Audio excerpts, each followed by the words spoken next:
Minister says on behalf of the government, no. It would have been a wonderful thing if we'd have done this. I'm sure it wouldn't have affected our relationship with the CBC if we had allowed the doubling of the salary.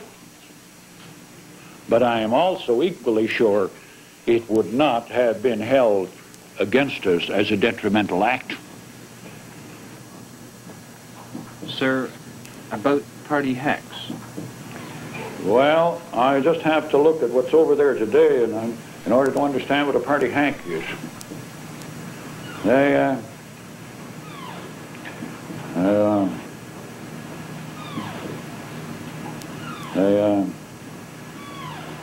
can ask your question and you'll get the answer right on that.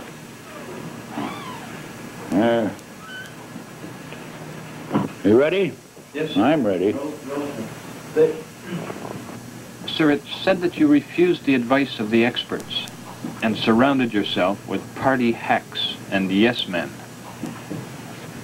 If the decisions were made on the basis of party hacks, to use your expression, then what we need is an influx of them into this nation.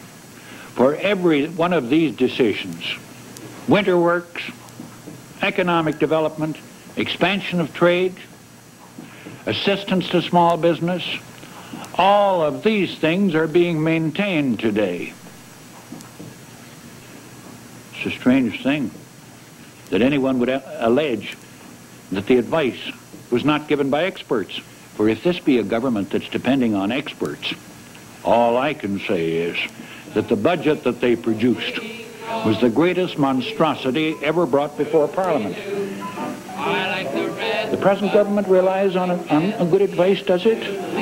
Well, they found it necessary not to consult the civil servants on finance and went out and got 3 novices, the 3 young wise men. They brought them here for the purpose of showing the government what it should do for Canada. They entirely bypassed the trained civil servants in finance. They just left them out in the cold. They got these 3 wise men. We never did that. We consulted and fully consulted.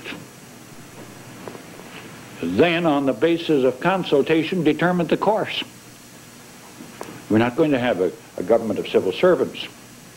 Surprising to me, though, that the present government, which has such a tremendous number of former senior civil servants, it's just loaded down. But the present government should have made such a frightful mess as it has of the economy.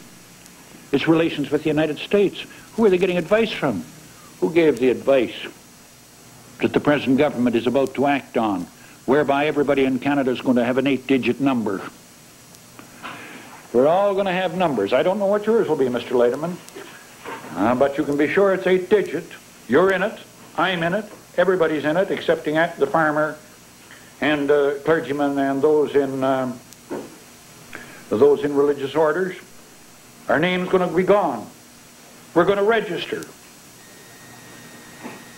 It's going to be easy, they say, for bureaucrats to have a number system in the social world. Can't you read tomorrow? A very pretty wedding took place in Ottawa on Wednesday evening when number 9876543 was united in the holy bonds of matrimony with number 743296874. Sir, I'd like to ask you a question about Quebec. Your critics allege that you've never understood Quebec and that you've not recognized the winds of change blowing there. Well, I would like to know what the nature of understanding is.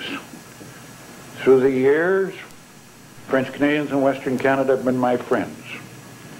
Through the years, I've represented them in the courts. On more than one occasion, I've represented the church in litigation. I was the one who took the case in the province of Saskatchewan on behalf of schools.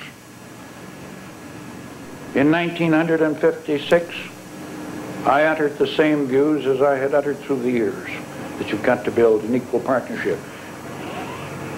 Partnership built based on recognition of the rights of the other,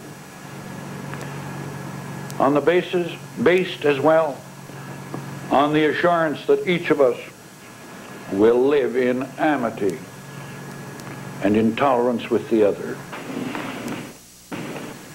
I shall not be of those who will do my part in a partisan way to split this country asunder, to balkanize our nation, to turn provinces into states. No, to go on indefinitely.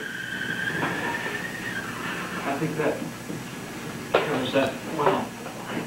Yep.